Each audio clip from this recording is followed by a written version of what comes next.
Que a gente tem presente aqui, a gente agradece. Tá? Olha, primeiramente eu quero me apresentar e dizer em que eu sou formado, para não haver dúvidas. Eu sou um historiador, mas um historiador ambiental, que trabalha com mangue desde a década de 90. Eu escolhi esse ecossistema para fazer os meus estudos. Então isso me obrigou a sair um pouco da história e conhecer um pouco da biologia do manguezal, um pouco de geologia. Isso tudo para poder ter uma compreensão maior do que é o manguezal.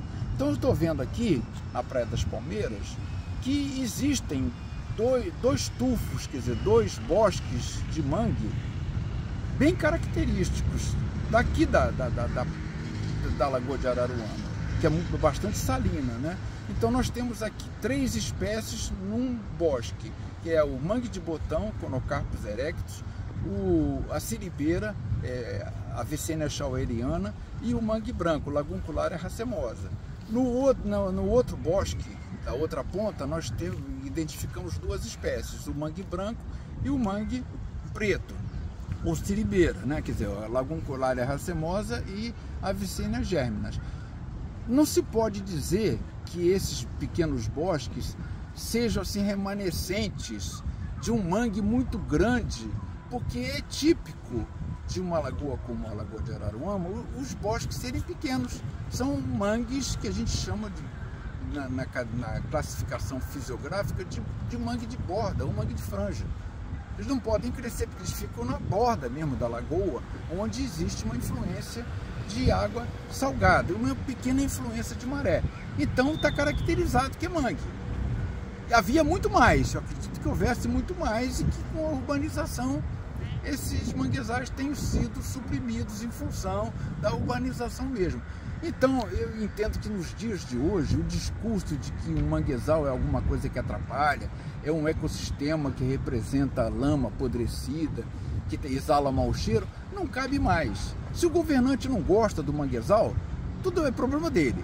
Se ele acha que aquilo não é importante, não é prioritário na política dele, problema dele. Agora, ele enquanto governante, ele tem que proteger. Porque os tempos mudaram. O paradigma de entendimento de ambiente é outro. Se fosse nos anos 70, onde eu comecei a batalhar pela defesa de ecossistemas, de animais, de ambientes do modo geral, tudo bem, dava para entender, era uma briga bem, estava se saindo de um paradigma de destruição, achando que aquilo era muito bom, para um paradigma de que o mundo mudou. Então hoje em dia o presidente reconhece que a Amazônia é importante para o mundo. Os políticos, se não gostam, no discurso dizem sim. Então cabe ao prefeito, cabe à Câmara Municipal, cabe à população defender o que restou desse manguezal pequeno aqui na orla da Lagoa de Araruama e em outros lugares da lagoa, não só aqui, mas em outros lugares, lá na Ogiva, né, lá na entrada de Cabo Frio. E esses mangues são muito importantes. Estão atrapalhando em quê? Eu não vejo motivo nenhum para essa engorda aqui.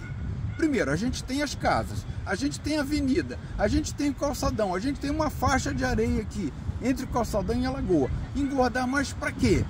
Para causar 2 impactos na retirada de areia dentro da lagoa, um impacto, e outro, a engorda da orla. No outro ponto, são 2 impactos que não se admitem mais hoje em dia, do ponto de vista ecológico, do ponto de vista científico. Beleza. Professor, fala um pouco sobre a areia, sobre as raízes do mangue. As raízes do mangue, o mangue, 2 espécies têm 2 tipos de raízes, o mangue branco e a siribeira. Um tipo de raiz que se comporta como as raízes normais das plantas, na maioria, vai para o fundo, obter nutrientes. E o outro tipo, que são os pneumatóforos, que vem à tona e parecem respiradores de mergulhador. Essas raízes são fundamentais para a respiração da planta. Ela respira pelas folhas também, mas essas raízes são fundamentais. Se elas são entupidas, se elas são soterradas, é quase certo que o mangue morre. Que a espécie morre porque uma parte fundamental da espécie, da árvore, foi alterada profundamente.